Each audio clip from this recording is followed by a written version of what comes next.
Welcome to Canadian Innovators, the show that celebrates innovation, entrepreneurs, and the Canadian spirit. I'm Jocelyn, and every week we introduce a new entrepreneur or expert on the economy to tell their stories and unpack the challenges of keeping jobs in Canada, as well as to discuss potential solutions for job growth and prosperity. Today on the program, we delve into the recent federal budget and its impact on the economy and on small to medium-sized business. Joining me to discuss is Dean Allison, MP for Niagara West and the host of the Hill Update right here on the News Forum. Welcome to the program, Dean. Great to be here. Thanks for having me.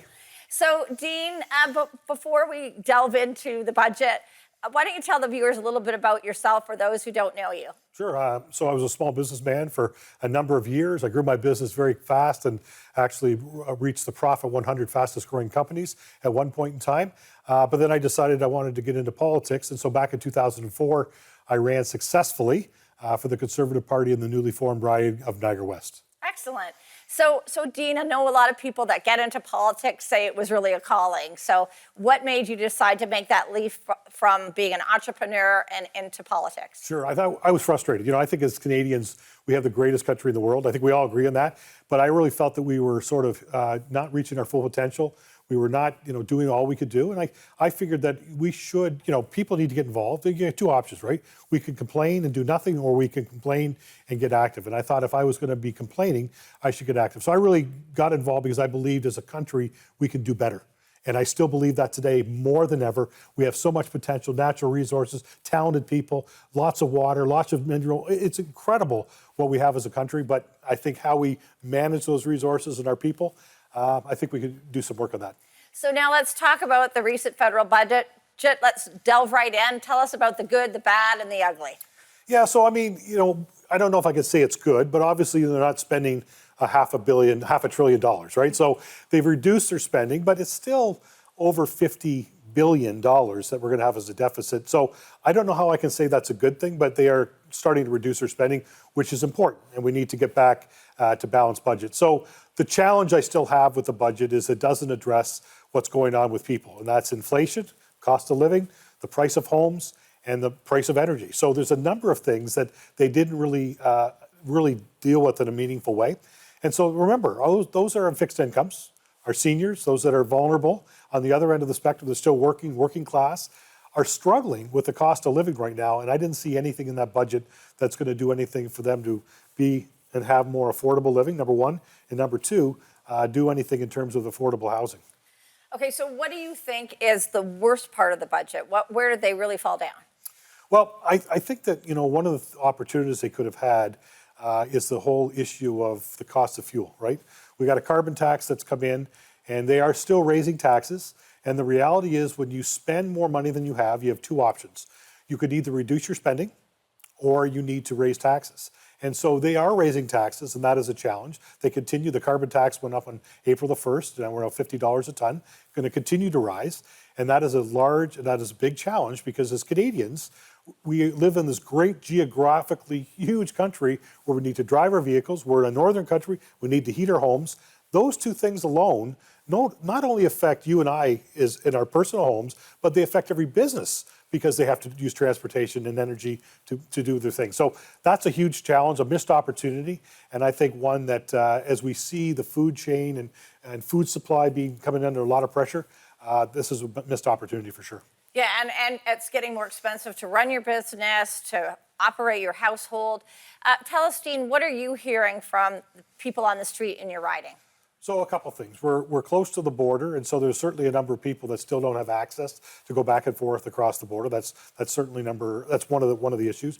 But I think the other issue is what I talked about, and where there was missed opportunities.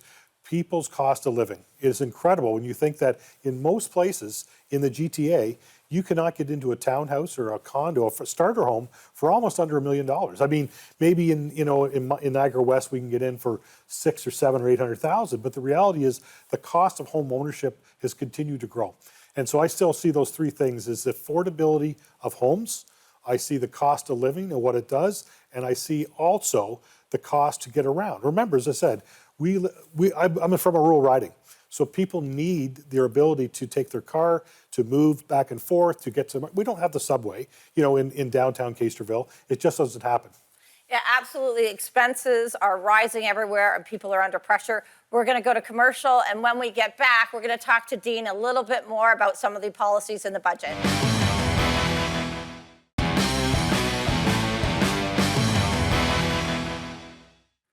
Welcome back. You're watching Canadian Innovators. Joining me today is Dean Allison, MP for Niagara West and the host of the Hill Update. Dean, let's talk about the budget and focus on manufacturing. The last few budgets have been very content-free on any kind of manufacturing strategy. What are you seeing, and what could we do to address this? So, you raise a great point. And as I looked at some of the issues that we have right now, cost of food is one, cost of energy is another. Those are two great examples of, investments we could be using in our country. We looked at some of our policies over the last couple of years, and we've turned away literally over $100 billion in new investment. And if you start looking at, some of the things that we're being challenged on right now, if we had investments in manufacturing, infrastructure, all the things that help get our products to market, all these other kinds of things, we would be much better off. I don't think people understand that manufacturers create great paying jobs, which also fuel those with skills, right? We got our millwrights, electricians, who also earn great wages. And if we're not producing it here in Canada, we're missing an opportunity for a higher standard of living, if you will. And we're also missing opportunities to attract investments because of policies that may leave people scratching their head to say, is Canada really a safe place to invest? 100%. We're also seeing that we put ourselves in a very vulnerable position. With COVID, we didn't have masks and ventilators and gowns. So it's not just a prosperity, but it's also a security issue. But just touching on one of the things that you said, supply chain. I'm hearing from everybody there's a supply chain problem. Even if we have manufacturing here, we can't get the parts that go into that supply chain. Talk to me about what you're seeing and how we can get around the supply chain issue. So that's a great point. And I think, one of the supply chains and one of the manufacturers is food production, right? That's a large one in this country. And I've been talking to farmers recently. I've talked to as many as a half a dozen farmers in the last week, talking to me about their concerns for getting access to fertilizer. So in the farming community, they talk about the 3 F's: fertilizer, fuel, and freight. And if we think about all those things, they're all interrelated. If you look at what's going on in terms of the cost, in order to make sure that you could produce your goods of services, we think back to if we were energy self-sufficient, we should be food self-sufficient, and certainly we should be a production country, as you mentioned, because we struggled getting important and simple issues like masks, for example. So we should have a strategy in this country to make sure that we are self-sufficient when it comes to a number of these fields. We should have an employment strategy around immigration. We should have an energy strategy to figure out how we can be self-sufficient.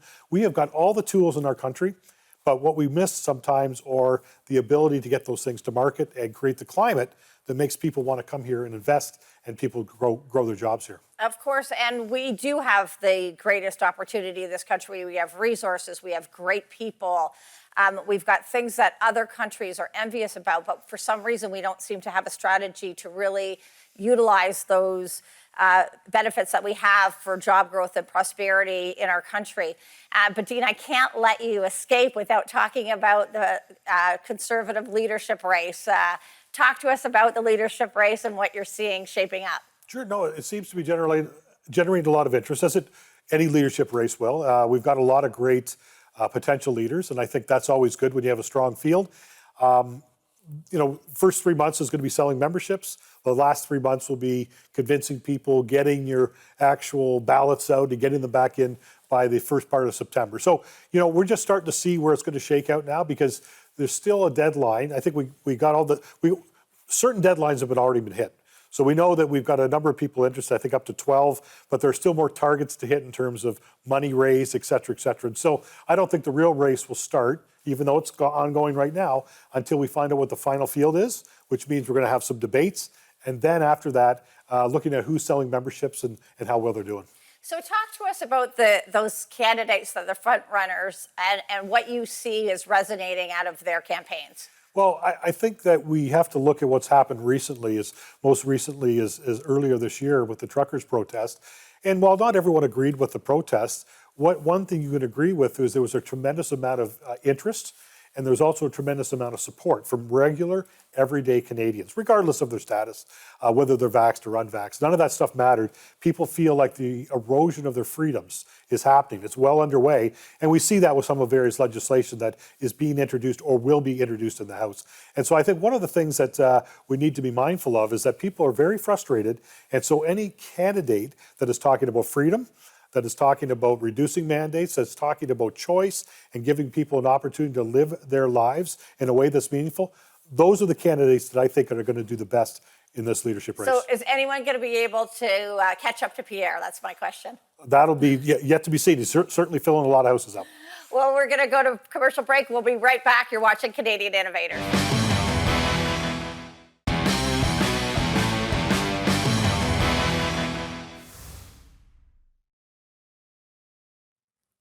Welcome back. My guest today is Dean Allison, MP for Niagara West and the host of the Hill Update. Before the break, we were discussing the federal government's budget and manufacturing. And the one thing that manufacturers require to compete internationally is affordable energy. And I also noticed that this budget was completely free of any strategy for the resource sector. Talk to us a little bit about what's missing and what we need to do to get affordable energy to keep manufacturing here in Canada. Yeah, well, that's a great point. You know, one of the things that we have a lot of, and that's it's oil and gas in the ground. And one of the things we do as Canadians is we actually develop that very responsibly, and we do a great job in the technology we use and we have been developing. Quite frankly, we should be exporting that technology around the world. The challenge I have and I see is that we are not doing more to be energy self-sufficient. We look and see what's happening in China, where they're building hundreds of coal-fired plants. We look at what's going on with Russia now and embargoes, with what's happening with oil and fertilizer, a number of things. We see the price of oil spiking. And right here in Canada, we're having a hard time getting the oil out of the ground. And I think that's a shame, because we should be, as I said before, energy self-sufficient, food self-sufficient, manufacturing self-sufficient. There are a number of things that we should be leading the charge on. And quite frankly, if we were to invest in the oil and gas sector, we can develop it responsibly, but then we can make sure that all of our country has oil and gas in the time of need, and we don't have to count on anybody else. It's ridiculous to me that we're still importing any oil and gas from around the world when we have natural reserves and we've got the ability to get that out of the ground in a responsible way. Yeah, absolutely. A huge missed opportunity for us to go on the world stage and show that we can have our clean natural resources fuel the world and have prosperity here at home. And it leads me to wonder, why do you think the federal government is absolutely opposed to any resource development in our country? Well, I think it's really an ideological argument. It has nothing to do with based on a need or how much we contribute to global gases worldwide. I mean, the Liberals have never hit a target, ever, that they've ever set. And if we look at who's responsible, who are the great emitters in the world? It's places like China and Russia and India, all places that don't subscribe to any type of convention or try to do anything, don't worry about trying to manage their greenhouse gases. And so I think, you know, when we produce less than 2%, whether it's at 1.7, 1.5, whatever in the world, if we were to shut down our whole oil and gas industry, what difference it would make on the world stage would be absolutely zero. And so I think it's, you know, there's nothing wrong with pursuing renewables. I think we should. We need to pursue everything, but it's going to be a transition period and a long transition period. It's not going to happen over the next couple of weeks or the next couple of years. It's going to take some time. So we should continue to develop our resources responsibly. And then at the same time, I think, you know, what would happen if we got natural gas to Europe, if we got natural gas to places like China? Then they would not need to depend on coal-fired plants. They wouldn't need to depend on Russian energy if that's a challenge. And at every turn, this government has shut down or stopped or put roadblocks with legislation, with what they're doing in the way. And so it makes it more difficult. And as I said before, and as you well realize, that has been a very cooling effect on the industry. And we have literally lost hundreds of billions of dollars of potential investment, which comes with wealth, which comes with jobs, job creation, et cetera. So instead of giving money to other countries, that money should stay here in Canada. Yeah, and certainly the resource sector, which is our second GDP contribution, fuels our manufacturing, and those two are interchangeable on which one's the bigger resource pie at one time. But we should be not only fueling prosperity in our economy, but we could also help reduce greenhouse gases globally, because it doesn't stop at our borders. So we could be shipping natural gas, clean liquefied natural gas to Russia or to China and India and have them come off coal instead of having them purchase fossil fuels from Venezuela and Russia. And it certainly boggles your mind as to why we wouldn't be doing that. It's just, it's a shame for our country, and it does absolutely nothing to improve the environmental footprint of the world. So I'm just going to tag on to what we talked about, and that's the inflation problem. And the minute we have left, talk to me about inflation and what you're seeing out there, a lot of it fueled by unaffordable energy. Sure, and I think for starters, I know that we just saw a stat come out. It was 6.7%. I don't think there's one Canadian that actually believes that's actually the real number. The reality is we've seen the price of housing go up. We've seen the price of gas almost double. Food is rising and going crazy. I think at the end of the day, we've got to figure out how we can get inflation under that. And part of that's because the government spends more money than it has. I also realize it's a global issue. But if we controlled our food, if we controlled our resources, if we controlled our economy in a way, it would be much easier to manage. So when we come back, we're going to go to break. And when we come back, we're going to talk about what the future holds for Canada in the next couple of years.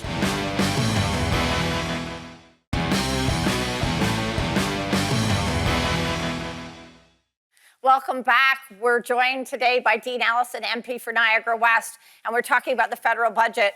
Dean, talk to us about what it looks like to have a 3-year coalition of the NDP, Liberal, and the impact on our economy. Sure. So remember, we ended up with a minority government. That's because Canadians didn't want to trust any one party with a majority, right? A blank slate, if you will, an empty checkbook. And so the challenge is now is that it's not actually what Canadians wanted. Conservatives actually won the popular vote, so they actually got more votes than the Liberals, but the Liberals won more seats. And now with the coalition of the NDP, we're going to see spending continue to rise. And the challenge will be that this is going to cost Canadians more money. And once again, when you continue to spend and spend, there's only two ways to deal with that, either raise taxes or you have to stop spending. And so it doesn't look like they're going to be stopping spending anytime soon. So the challenge is, I think that life is going to get more expensive for Canadians. It already is, which means less dollars in your pocket. I think that then scares off companies. We saw in Ontario alone in the last quarter of 2021, record numbers of people leave the province, more than have happened in the last 50 years. And so policies do matter. And if people are not happy with what's going on or don't feel like the government's responsive, they will actually, with their feet and with their pocketbook, they will leave the country. And we're seeing that happen. And I'm seeing that as part of the Coalition of Concerned Manufacturers. We're seeing a record number of businesses that maybe started to shift some growth, moving a lot of their growth to the United States. And it is a frightening prospect. One of the things that is really resonating with Pierre Poilievre's campaign is the talk about freedom. In fact, one of our largest coalition members, Husky Injection Moldings, or now called Husky Technologies, went out and surveyed their 4,500 employees and some of their suppliers. And one of the major things that resonated, and they asked a very simple question: what was their vision for Canada? And the major vision for Canada people wanted to talk about was freedom.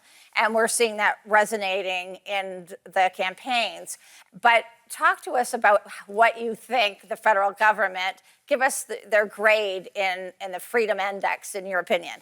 Yeah, so my concern is when it comes to freedom, it's been a failure. I mean, we're continuing to see more government overreach, and that's with legislation introduced. We had a bill called C-11, where they're going to give more power to the CRTC to manage people on YouTube and TikTok. I mean, it's ridiculous that they would insert themselves in that way. We've got another bill that was the former C-45, which is about hate speech. So once again, if I don't like what you say, I'm going to tie you up in court. I'm going to do all these kinds of things. So we see a constant infringement. We see more and more government involvement. We see it constantly every day. We see a government that froze truckers' bank accounts or people that may have given to the convoy without any due process. What kind of country do you live in when you don't have due process? And since when was it okay for the government to say, I don't like what you're doing, so what I'm going to do is I'm going to freeze your bank account? None of us could survive very long without access to our bank accounts because we have got a social contract with the bank and with our government that what we earn and what we make, we put in there. If we didn't think that was going to be true, we'd leave the money in our mattress. Yeah, it is a frightening prospect that the government can seize your assets without due process. and also prevent you from having your opinion on social media. It's a scary prospect that we're in. But part of those policies I wanted to chat with you about, right now, you can go across the border if you don't have a PRC test or a rapid antigen test if you're driving, but you can't get on a plane. Can you talk to me about the inconsistencies of some of these policies and how in the world do they make any sense? So the challenge is even the ArriveCan app, as I talk to lawyers on social media, LinkedIn, talking about the challenges, everything that we add is another deterrent for people to come across and spend goods and money. I live in close to border towns. We need people to come over to invest in our local economies. This is another deterrent, and unless we harmonize these things, but also reduce red tape. Can you imagine if we also had to fill out an app to go to the US? If we had to do all the things that we've done, and there's been tests required, there's been this, that, over time, we need to simplify. We need to drop all mandates, make it easy for people to cross back and forth again across the border. Yeah, dropping all mandates, great place to start. Let's have some sanity in some of our policies. It's just gotten out of control. Thank you very much. Well, that's all the time we have for today. With the prospect of many more years of the federal Trudeau government, one can only shudder to think of the impact of these policies on the Canadian economy. We need to wake the federal government up on what people require to grow jobs and prosperity in Canada. Thanks to my guest, Dean Allison. I'm Jocelyn Bamford. Thank you for watching Canadian Innovators. If you're an innovator, tell us your story. Write to us at CanadianInnovators@thenewsforum.ca, and we'll see you next time.